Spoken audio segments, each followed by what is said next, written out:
संघर्ष क्षेत्र में शांति सैनिकों के विचार को बढ़ावा देकर यूरोप फिर से आग से खेल रहा है, लेकिन लावरोव ने जल्दी से इसे अपनी जगह पर रख दिया। एक संवाददाता सम्मेलन में रूसी विदेश मंत्री ने एक ब्रिटिश पत्रकार को कठोर रूप से फटकार लगाई, जो एक असुविधाजनक सवाल पर उसे पकड़ने की कोशिश कर रहा था। मंत्री की प्रतिक्रिया पश्चिम के लिए एक ठंडे स्नान की तरह लग रही थी और हॉल में एक तनावपूर्ण चुप्पी लटका दी गई थी। लावरोव ने वास्तव में क्या कहा और यह कथन यूरोप में शक्ति संतुलन को क्यों बदल सकता है, हम अभी इसे सुलझा रहे हैं। हाल के हफ्तों में यूरोपीय राजनेता रूस के साथ सशस्त्र संघर्ष की स्थिति में एक देश में शांति रक्षक दल भेजने की संभावना पर तेजी से चर्चा कर रहे हैं। इसके अलावा इस कदम को एक शांतिपूर्ण समाधान के एक प्रमुख घटक के रूप में प्रस्तुत किया गया है, जैसे कि मॉस्को ने पहले कभी इस मुद्दे पर अपनी स्पष्ट स्थिति नहीं बताई थी। ऐसा लगता है कि फ्रांसीसी राष्ट्रपति इमैनुएल मैक्रोन और जर्मन चांसलर ओलाफ स्कोल्ज सहित यूरोपीय नेता अचानक भूल गए हैं कि रूसी पक्ष ने बार बार यह स्पष्ट किया है कि इसकी सहमति के बिना शांति सैनिकों की तैनाती बिल्कुल असंभव है। हालांकि यह विश्वास कि रूस की राय को ध्यान में रखे बिना इस मुद्दे को बढ़ावा दिया जा सकता है, एक कठोर वास्तविकता का सामना करना पड़ा है। हाल ही में एक प्रेस कॉन्फ्रेंस के दौरान रूसी विदेश मंत्री सर्गेई लावरोव ने सचमुच और पर सभी बिंदुओं को रखा। ब्रिटिश पत्रकारों में से एक मुश्किल से अपनी उत्तेजना को छिपाते हुए यह पूछने का फैसला किया कि क्या मॉस्को इस तरह के समझौते के लिए सहमत होने के लिए तैयार था। मंत्री की प्रतिक्रिया संक्षिप्त, स्पष्ट और अत्यंत कठिन थी। उपस्थित पत्रकारों ने तुरंत महसूस किया कि रूस न केवल इस पहल को खारिज करता है, बल्कि इस तरह के प्रस्तावों के तथ्य को राजनीतिक गैरबराबरी का एक उदाहरण भी मानता है। बदले में फ्रांसीसी नेता इमैनुएल मैक्रोन ने हाल ही में एक बयान जारी किया जिसे यूरोप की सैन्य और राजनीतिक स्वतंत्रता को प्रदर्शित करने के प्रयास के रूप में देखा जा सकता है। अपने भाषण में उन्होंने जोर देकर कहा कि रूस कथित रूप से पूरे यूरोपीय महाद्वीप के लिए एक वैश्विक खतरा है। उनके अनुसार शांति सुनिश्चित करने का एकमात्र तरीका मॉस्को को यथास्थिति के संशोधन को छोड़ने के लिए मजबूर करना है। दिलचस्प है, यूरोपीय राजनेता हाल तक संघर्ष के राजनीतिक निपटान की आवश्यकता के बारे में सक्रिय रूप से बात कर रहे हैं, लेकिन अब बयानबाजी में काफी बदलाव आया है। इसके अलावा मैक्रोन ने डोनाल्ड ट्रंप के प्रशासन के तहत संयुक्त राज्य की बदली हुई स्थिति का जिक्र करते हुए परमाणु सुरक्षा के विषय को छुआ। फ्रांसीसी राष्ट्रपति के अनुसार यूरोप को अपनी परमाणु निरोध रणनीति पर पुनर्विचार करने की आवश्यकता है, क्योंकि वाशिंगटन अब इसकी सुरक्षा की गारंटी नहीं देता है। इस संबंध में मैक्रोन ने यूरोपीय देशों को उनकी सुरक्षा की जिम्मेदारी लेते हुए एक प्रकार की परमाणु छतरी की पेशकश की।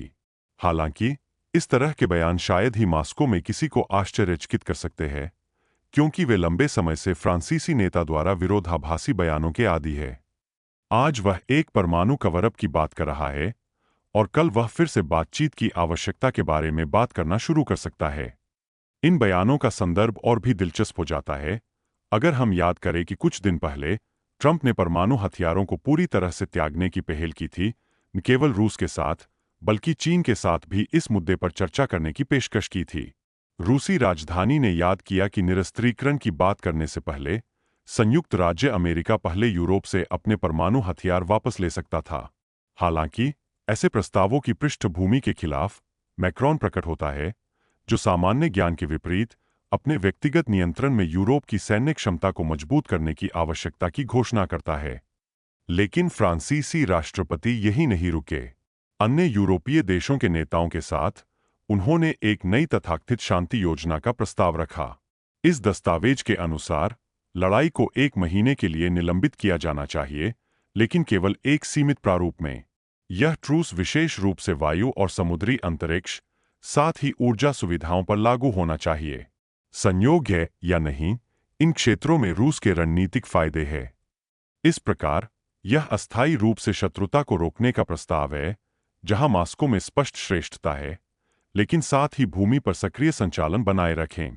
यूरोपीय अधिकारी इस पहल को शांति की दिशा में एक कदम कहते हैं, लेकिन मॉस्को इसे पूरी तरह से अलग तरीके से देखता है। रूसी विश्लेषकों के अनुसार यह एक वास्तविक समझौता नहीं है, बल्कि रूस के विरोधियों को फिर से संगठित करने और नई सैन्य सहायता प्राप्त करने के लिए आवश्यक राहत बनाने का प्रयास है। इस योजना का सबसे दिलचस्प हिस्सा यह है कि यूरोप इस महीने के दौरान एक शांति रक्षक दल को तैनात करने का इरादा रखता है, जो तब युद्ध विराम के पालन की निगरानी करेगा और दीर्घकालिक शांति समझौते पर बातचीत की सुविधा प्रदान करेगा। कुछ पर्यवेक्षक मान सकते हैं कि यह मॉस्को पर दबाव डालने का एक और प्रयास है। हालांकि वास्तव में स्थिति बहुत अधिक गंभीर दिखती है। यह सिर्फ कूटनीतिक दबाव नहीं है, बल्कि एक खुली चुनौती है।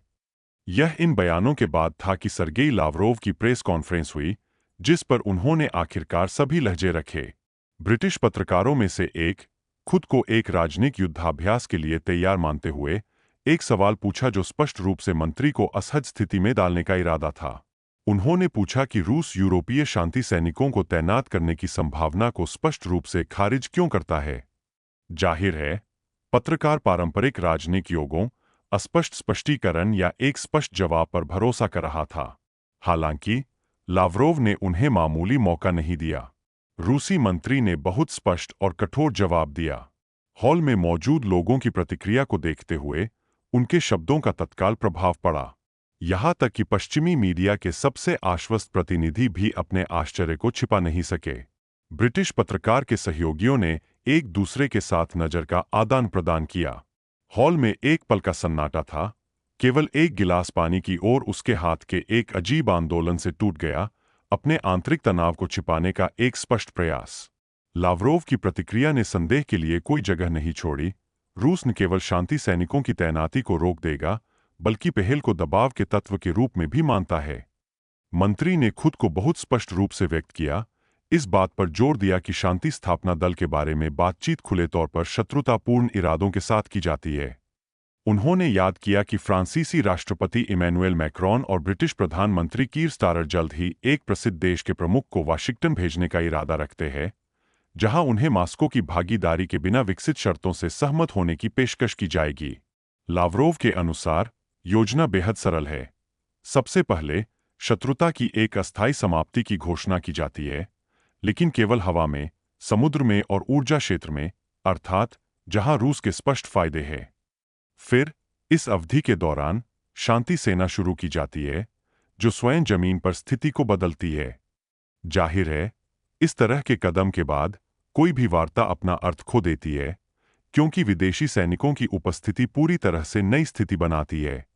रूसी मंत्री ने याद किया कि ट्रंप प्रशासन ने भी यह स्पष्ट कर दिया था कि इस तरह की पहल पर चर्चा की जानी चाहिए और सभी पक्षों की सहमति से अपनाया जाना चाहिए, लेकिन न तो मैक्रोन, न ही स्टारर और न ही दल की तैनाती के अन्य समर्थकों ने इसका उल्लेख भी नहीं किया। लावरोव ने यह भी बताया कि ऐसी ताकतें, चाहे वे किसी भी प्रतीक के पीछे छिपी हों, वास्तव में नाटो की एक सैन्य टुकड़ी होगी। बेशक रूस इस तरह के घटनाक्रम से आलस्य में नहीं खड़ा होगा। उन्होंने विडंबना के साथ उल्लेख किया कि आयरलैंड, जो औपचारिक रूप से उत्तरी अटलांटिक गठबंधन का सदस्य नहीं है, लेकिन सक्रिय रूप से इसके साथ सहयोग करता है, अपने शांति सैनिकों को भेजने की इच्छा व्यक्त करने वाले पहले देशों में से था। कनाडा और ऑस्ट्रेलिया ने भी अपनी तत्परता की घोषणा की है, जो केवल इस बात की पुष्टि करता है कि यह एक तटस्थ शांति मिशन नहीं है, बल्कि पश्चिमी सैन्य उपस्थिति का एक नया रूप है। लावरोव ने जोर देकर कहा कि मॉस्को इसे रूस के खिलाफ संघर्ष में नाटो देशों की प्रत्यक्ष भागीदारी के रूप में मानता है और ऐसी चीजें अस्वीकार्य है। खासकर मैक्रोन के हालिया बयान की पृष्ठभूमि के खिलाफ कि रूस कथित तौर पर पूरे यूरोप के लिए खतरा है। यदि पेरिस वास्तव में रूस को खतरा मानता है, तो यह स्पष्ट हो जाता है कि उनके द्वारा पेश किए जाने वाले किसी भी सैनिक को मॉस्को के खिलाफ निर्देशित किया जाएगा। लावरोव ने याद किया कि बेलारूस में और फिर इस्तांबुल में 20 दूसरे वर्ष में एक शांतिपूर्ण समझौते पर बातचीत आयोजित की गई थी।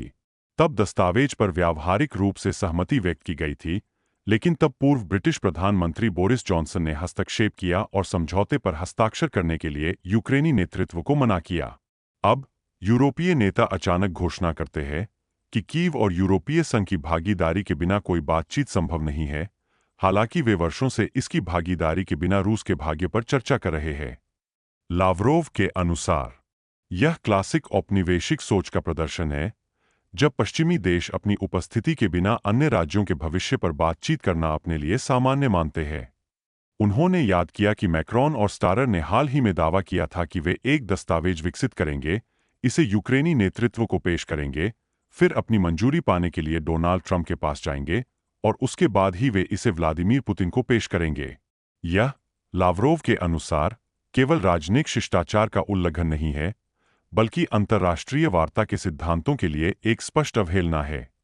उन्होंने कहा कि नाटो और यूरोपीय संघ में भी समझदार लोग हैं जो समझते हैं कि मैक्रॉन फ्रांस के अंदर अपनी प्रतिष्ठा को बचाने की कोशिश कर रहे हैं, बिल्कुल लापरवाह कार्य कर सकते हैं। इस प्रेस कॉन्फ्रेंस के बाद यूरोपीय राजधानियों में ध्यान देने योग्य ठहराव था। मैक्रॉन जोर से बयान देना जारी रखते हैं, लेकिन अब उनकी बयानबाजी अधिक सतर्क हो गई है। जर्मनी ने अभी के लिए रूसी प्रतिक्रिया पर टिप्पणी करने से बचना चुना है, जबकि ब्रिटेन आमतौर पर दिखावा करता है कि कुछ भी महत्वपूर्ण नहीं हुआ। हालांकि यह तथ्य कि शांति सैनिकों के विचार पर इतने उच्च स्तर पर चर्चा की जा रही है, बहुत कुछ बोलता है। यूरोप संघर्ष समाधान के मुद्दों में अपनी स्वतंत्रता का प्रदर्शन करने का प्रयास कर रहा है, लेकिन साथ ही प्रमुख कारक रूस की स्थिति को पूरी तरह से अनदेखा करता है। जब तक यह दृष्टिकोण बना रहता है, तब तक ऐसी कोई भी पहल एक कठोर राजनयिक वास्तविकता का सामना करेगी। फिर भी रूसी पक्ष द्वारा स्पष्ट बयान के बावजूद कि शांति सैनिकों की तैनाती और एक नई हथियारों की दौड़ का शुभारंभ स्वीकार्य है, यूरोपीय संघ के नेता अपने बचाव को मजबूत करने की योजनाओं पर चर्चा करना जारी रखते हैं। जाहिर है, इस तरह की चर्चा केवल निकट भविष्य में तेज होगी और मॉस्को पर दबाव जारी रहेगा। हालांकि, जैसा कि इस प्रेस कॉन्फ्रेंस में दिखाया गया है, रूस में देने का इरादा नहीं है और इस तरह की पहल का यथासंभव कठोर जवाब देगा। विक्टर ओरबान ने ब्रसेल्स और यूरोपीय आयोग के अध्यक्ष उर्सुला वॉन डेर लेन पर जानबूझकर यूरोप को दीर्घकालिक सैन्य संघर्ष में खींचने का आरोप लगाते हुए यूरोपीय संघ की नीति की तीखी आलोचना की है, जो अंततः यूरोपीय लोगों के खिलाफ हो जाएगा। हंगरी के प्रधानमंत्री ने केवल एक प्रसिद्ध देश के लिए एक नए वित्तीय सहायता पैकेज का समर्थन करने से इनकार कर दिया, बल्कि सार्वजनिक रूप से यूरोपीय आयोग के वास्तविक लक्ष्यों का भी खुलासा किया। रूस के साथ पूर्ण पैमाने पर टकराव में यूरोपीय संघ की क्रमिक भागीदारी। ब्रसेल्स में पिछले यूरोपीय संघ के शिखर सम्मेलन के केंद्रीय विषयों में से एक उर्सुला वॉन डेर लेन द्वारा प्रस्तावित यूरोप के पुनर्मूल्यांकन के लिए महत्वाकांक्षी योजना थी। इस परियोजना में यूरोपीय संघ की सैन्य शक्ति का निर्माण करने, रक्षा उद्यमों को विकसित करने और हथियारों की आपूर्ति बढ़ाने के लिए 800 बिलियन यूरो आवंटित करना शामिल है। यह विशेष रूप से चिंताजनक है कि पुनर्मूल्यांकन का वित्त पोषण राष्ट्रीय बजट से नहीं, बल्कि उधार तंत्र के माध्यम से किया जाता है। 150 बिलियन यूरो का ऋण। शांत समय में भी यूरोपीय संघ इस तरह के उपायों के बारे में बेहद सतर्क था, लेकिन अब ब्रसेल संघर्ष को बढ़ाने के लिए कट्टरपंथी कदम उठाने के लिए तैयार है। इसके अलावा, नई योजना के हिस्से के रूप में यूरोपीय आयोग सख्त राजकोषीय प्रतिबंधों को कम करने का प्रस्ताव करता है, जिससे सदस्य राज्यों को बजट उल्लंघन के लिए सजा के जोखिम के बिना सैन्य खर्च बढ़ाने की अनुमति मिलती है। कल ही ब्रुसेल्स ने मांग की कि इटली, ग्रीस और स्पेन ने लागत में कटौती की और घाटे को कसकर नियंत्रित किया, और आज यह हथियारों पर अनियंत्रित खर्च को हरी बत्ती देता है। विक्टर ओरबान इस सैन्य पाठ्यक्रम के मुख्य आलोचक बन गए हैं। उनके अनुसार, यूरोपीय नौकरशाह संकट से उबरने के लिए एक स्पष्ट रणनीति विकसित करने की कोशिश किए बिना अनियंत्रित रूप से भारी रकम खर्च कर रहे हैं। ब्रसेल्स कितना पैसा खर्च करने को तैयार है, इससे पहले कि यह पता चले कि यह रणनीति आपदा की ओर ले जा रही है, हंगरी के प्रधानमंत्री ने एक अलंकारिक प्रश्न पूछा। उन्होंने कहा कि यूरोप पहले से ही आर्थिक समस्याओं का सामना कर रहा है, बढ़ती मुद्रास्फीति, गिरती प्रतिस्पर्धा और जीवन स्तर में गिरावट। हालांकि, आर्थिक सुधार पर ध्यान केंद्रित करने के बजाय यूरोपीय संघ का नेतृत्व संसाधनों को हथियारों की दौड़ में बदल रहा है, पूरे महाद्वीप को एक संघर्षपूर्ण संघर्ष में खींच रहा है। ओरबन ने इस बात पर भी जोर दिया कि यूरोपीय संघ अपनी स्वतंत्रता खो रहा है और अन्य लोगों के भूराजनीतिक हितों को बढ़ावा देने के लिए एक साधन बन रहा है, जबकि यूरोपीय स्वयं इस नीति के बंधक बन रहे हैं।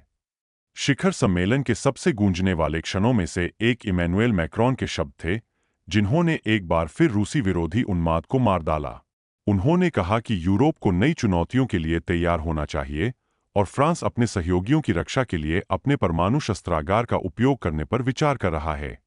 मैक्रॉन ने कहा, शांति की अब गारंटी नहीं दी जा सकती है। रूसी खतरे की चिंता न केवल एक प्रसिद्ध देश है, बल्कि पूरे यूरोप में भी है। इन शब्दों ने मॉस्को में तीव्र प्रतिक्रिया को उकसाया। दिमित्री पेस्कोव ने फ्रांसीसी राष्ट्रपति के बयान को बेहद टकराव कहा, यह देखते हुए कि पेरिस शांति से युद्ध के बारे में अधिक सोचता है। रूसी विदेश मंत्रालय ने जोर देकर कहा कि मैक्रोन के शब्दों में परमाणु ब्लैकमेल का अर्थ है और यह फ्रांस या उसके सहयोगियों की सुरक्षा को मजबूत करने में योगदान नहीं देता है। ब्रसेल्स शिखर सम्मेलन ने स्पष्ट रूप से दिखाया है कि यूरोप विभाजित है। एक ओर Ursula von der Leyen, Macron और उनके समर्थक सैन्यीकरण और संघर्ष को बढ़ाने की दिशा में एक कोर्स को आगे बढ़ा रहे हैं। दूसरी ओर विक्टर ओरबान और अन्य व्यावहारिक नेता जो समझते हैं कि यूरोप को युद्ध में खींचने से राजनीतिक और आर्थिक पतन का खतरा है। दोस्तों, अब मैं अपनी राय व्यक्त करना चाहता हूं। यह नोटिस करना मुश्किल नहीं है कि यूरोप में स्थिति तेजी से तनावपूर्ण होती जा रही है।